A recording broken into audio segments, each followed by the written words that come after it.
Durante a maior parte da história humana, o sagrado tinha endereço. Ele morava nos templos, nos altares, nas montanhas consagradas, nas palavras preservadas por sacerdotes e guardiões. Para encontrar Deus, era preciso caminhar até algum lugar. Havia portões, rituais de entrada, códigos, vestimentas, e hierarquias.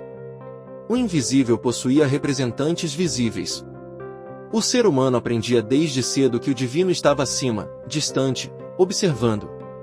E entre o céu e a terra existia uma ponte controlada por instituições, tradições e autoridades espirituais. Elas ensinavam como rezar, o que pensar, no que acreditar, o que temer.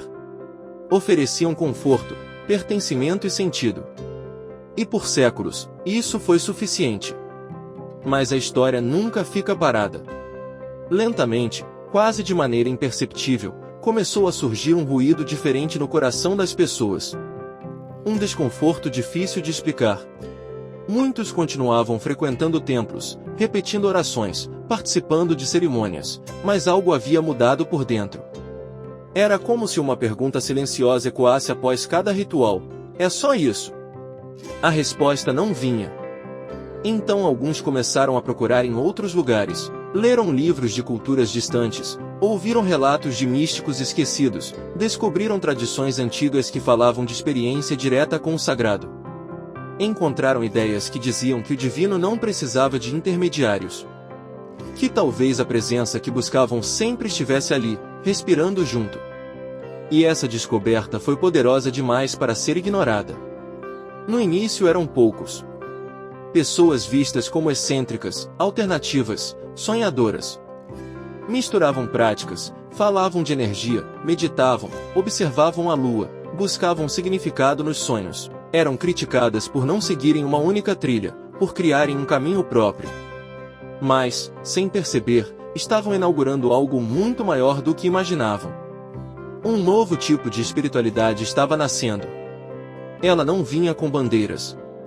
Não exigia filiação. Não perguntava de onde você veio. Apenas perguntava: você está disposto a sentir? E milhões responderam que sim. O mundo moderno, com sua velocidade e excesso de informação, produziu um paradoxo curioso. Nunca soubemos tanto sobre o planeta, sobre o universo, sobre a matéria. E, ao mesmo tempo, nunca nos sentimos tão vazios. As respostas técnicas não curavam a angústia existencial. A produtividade não preenchia o silêncio da alma. Foi nesse vazio que a nova espiritualidade encontrou espaço. Pessoas começaram a transformar quartos em pequenos santuários íntimos.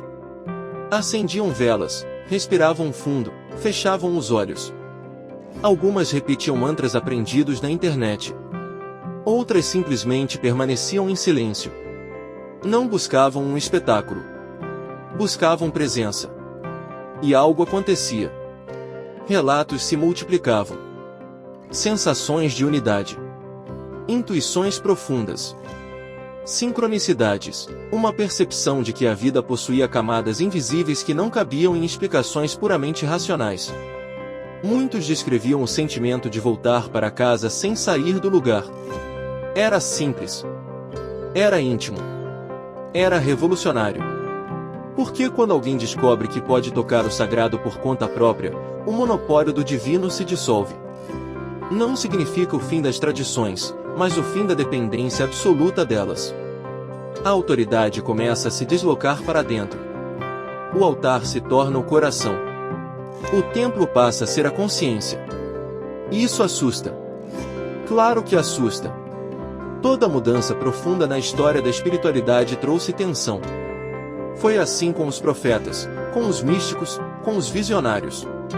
Pessoas que ousaram afirmar que haviam encontrado Deus sem pedir autorização, quase sempre pagaram um preço alto. Mas a semente nunca morreu. Agora, alimentada pela comunicação global, ela floresce em escala planetária. Um vídeo inspira alguém do outro lado do mundo. Um livro antigo ganha nova vida. Uma prática milenar encontra linguagem contemporânea.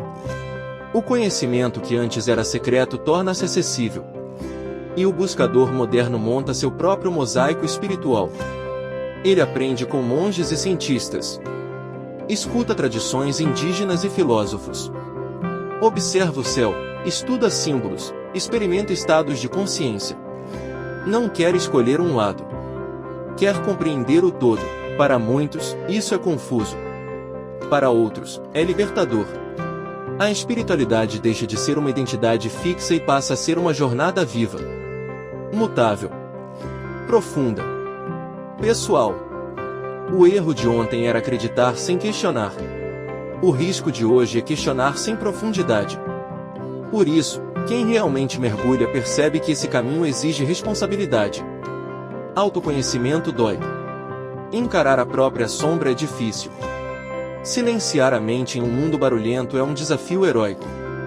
Mas a recompensa é sentir o universo pulsando dentro de si. É perceber que talvez nunca estivemos separados daquilo que chamamos de divino. Que a fronteira entre humano e sagrado pode ser mais fina do que imaginávamos. Que a transcendência pode acontecer no meio de uma respiração comum, em um instante de lucidez, em um gesto de compaixão. Pouco a pouco, essa percepção muda a maneira de viver.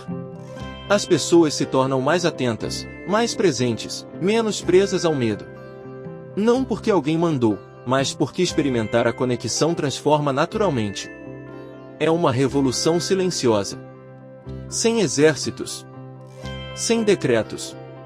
Sem líderes únicos. Apenas seres humanos despertando para a possibilidade de que a maior descoberta espiritual talvez não esteja em novos céus, mas em uma nova forma de olhar. Enquanto muitos ainda discutem quem está certo, milhões seguem em busca de sentir o real. Talvez não seja o fim das religiões.